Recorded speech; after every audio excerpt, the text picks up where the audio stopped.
What is up, everyone? Thanks for checking out Cook Brothers Outdoors. Today we have an awesome video showing you how to use the DNR Lake Finder feature to identify and access private bodies of water that are oftentimes underfished and underutilized for fishing. So I'm really excited to be able to share what I know with you guys. Don't forget to hit that subscribe button so you can follow me along all of my ice fishing trips and all of my other outdoor adventures. If you guys are anything like me, you're checking out this YouTube video because you want to catch more and bigger fish. And you want to do it by accessing bodies of water that get less fishing pressure. And that's really important because in today's day and age, a lot of bodies of water are really getting a significant amount of fishing pressure. And lakes that don't have public accesses, lakes that are maybe surrounded by predominantly private land or that are just hard to access legally, are lakes that you're going to find you're able to get into the kind of fishing that you really want to be on. And so that's what we really want to do, right? When we go out fishing is we want to have some success. And so I'm going to teach you how to use the DNR's Lake Finder tool today to access bodies of water that do not have a public access. Lakes that you can access legally that get minimal fishing pressure so you can really increase your success when you're out on the water. So to get to this DNR Lake Finder feature, we're just going to type in Lake Finder in the search bar in Google, and then we're going to go ahead and scroll down, and we're going to see under the DNR's website there is a link here that will take us straight to their website. And if we scroll down in the DNR website here, we're going to find another link that brings us to the Lake Finder feature of the website. And so this will bring us to a search bar that gives us access to a database of all of the lakes, public and private, within Minnesota. And so we can search any lake and we'll be able to get DNR survey data, we'll be able to get lake maps, we'll be able to get all kinds of public information about the particular body of water that we're searching for. So we're going to go ahead and just type in a random lake name. Let's go ahead and type in Clear Lake. There's a lot of clear lakes in Minnesota, of course. And I'm going to go ahead and scroll down, and I'm going to click a clear lake here that's in Wirt, Minnesota, which is in Itasca County. I've never heard of this body of water, never fished this body of water before, but I do know that in northern Minnesota there's a lot of bodies of water that kind of have what we're looking for in terms of lack of fishing pressure, in terms of lakes that don't have public accesses, but that you can still access legally by finding the right kind of land surrounding the lake. And so we're going to go ahead and scroll down here, and it looks like Clear Lake had some type of a public access, and so we're going to try and find a lake that does not. I'm going to go ahead and click on this lake down here. So if we click on this lake right here, we're going to see that it's called Spring Lake. And so if we go ahead and click on that link there, it's going to bring us to a page that gives us a fisheries lake survey. It gives us, the fish consumption data, it gives us water quality data, it gives us water clarity for the lake, and then it will also give us a depth map too, so we can go ahead and kind of look at the detailed contour lines of the lake if we determine it's a lake that we actually do want to fish. It'll also tell us the acreage of the lake here on this page, including the maximum depth and the shoreline length of the lake. And then below here, it'll kind of give us a detailed list of all of the various species of fish that are in the lake as well. Now, I couldn't tell you if this lake is any good for fishing or not, but it does seem to have the kind of things that we're looking for in terms of accessibility that would maybe limit the amount of fishing pressure on this lake, but still allow us to get on it. You can see that down here at the bottom end of the lake, there's this county road or highway number 4 here, and there's a little green sect of land here that kind of connects that road to the lake. And that's really important because within Lake Finder, any off-colored chunk of land is going to tell you that that land is owned by something other than, a privately owned piece of land. So it's probably going to be publicly accessed land. And so if I click on it, it's going to tell me that this is DNR forestry land. And that's good because that's land that we can use publicly. That's land that you can walk on, that you can go ahead and use. Of course, you'd still want to look up the DNR forestry land regulations and rules and make sure that you abide by all of them. But we should be able to at least cross that section of land. Now, I don't know what the topography of that land is unless I go ahead and click on this little icon here, and that'll kind of switch it to a satellite view. And if we zoom in, we can see that it looks, relatively flat. I can't tell if that's kind of swampy or not, but there's a little creek there that seems to run through the road as well. And so we might find that that is a body of water that we actually can get on and try to cross. And so just looking at it with this lake that doesn't have a public access at all, that might be a lake that I can still get on from the road. And my guess is that there's not going to be a ton of fishing pressure on that lake. There might be some landowners around the lake that also fish it and do, put some pressure on the fish out there.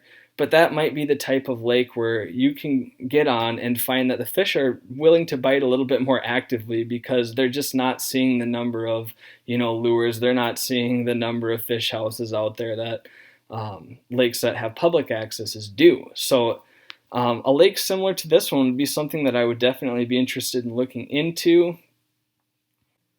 So if we click into the Fisheries Lake survey for this lake, we're going to see that the last survey was done in 1999. And so let's pretend for a second that the target species that I'm trying to go after, on this little trip, accessing this body of water, is crappies. So if I go ahead and I look at black crappies, I'm going to find that in the DNR's standard trap nets for this survey, they only caught 0.11 crappie per test net. And that average weight for each crappie caught was 1.14 pounds. Now that's a really significant average weight size for crappie. That's good. That would be what we're looking for if I'm looking to go after some trophy crappies. However, the number of crappies per test net, that 0.11, is not really a promising number overall. So I might go ahead and scroll down and see for black crappie the various size ranges of inches for the crappies that they caught. And I'm going to find that they only caught one crappie overall in the lake, but it was a 12 to 14 inch fish. So that's a really good size fish. But it might not be quite what I'm looking for in terms of numbers of fish. I might go out there fishing all day long and really struggle to catch crappies, but I might, come home with that one trophy size crappie or one really nice size crappie. So that might not actually be a lake that I'm wanting to go try after looking at the fisheries data. However, because it's a lake that kind of fits what I was looking for in terms of access, I might go ahead and mark that lake. And then I might go ahead and look for 2 or 3 other lakes that are within, say, a couple miles and kind of identify whether or not I can access those lakes or not too. So as you can see, if you kind of scroll just to the south of that lake, there's another one here that looks like I might be able to access from the road. And let's see if there's any data for that lake. It looks like there is. It looks like there are some fish in that lake as well.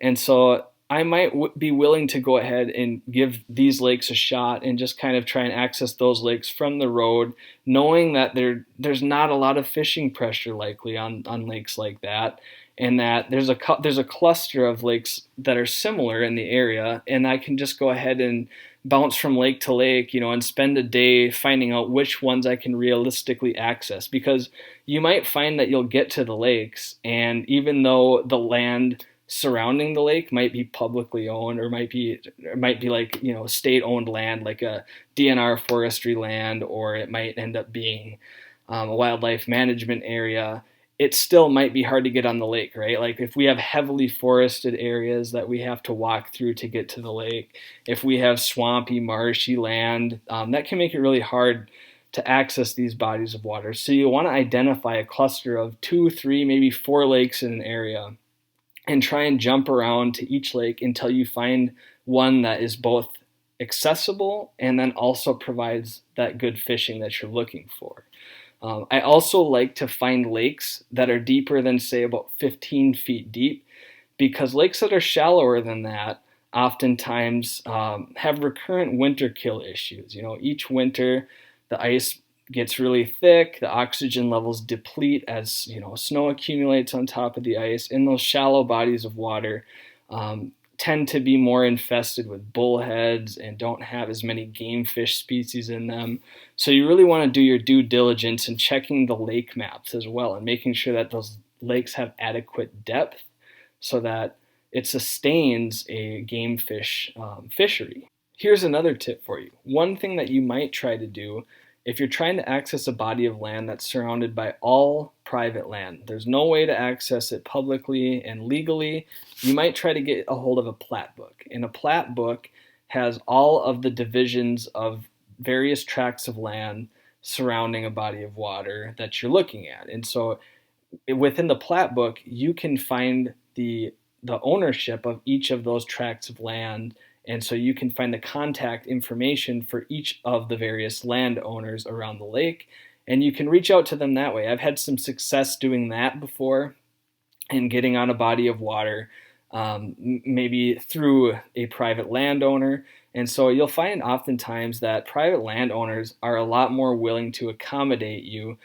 especially if you're willing to kind of maybe share some tips with them. Like a lot of times these people are not fishing as much as you might think they are. So if you can tell them where the fish are when you've gone out on the lake, or even maybe bring home a meal of fish and share some of that with the landowner, they're oftentimes a lot more willing to let you out on their body of water. So that's a little tip for you guys to maybe try and help plead your cause to them.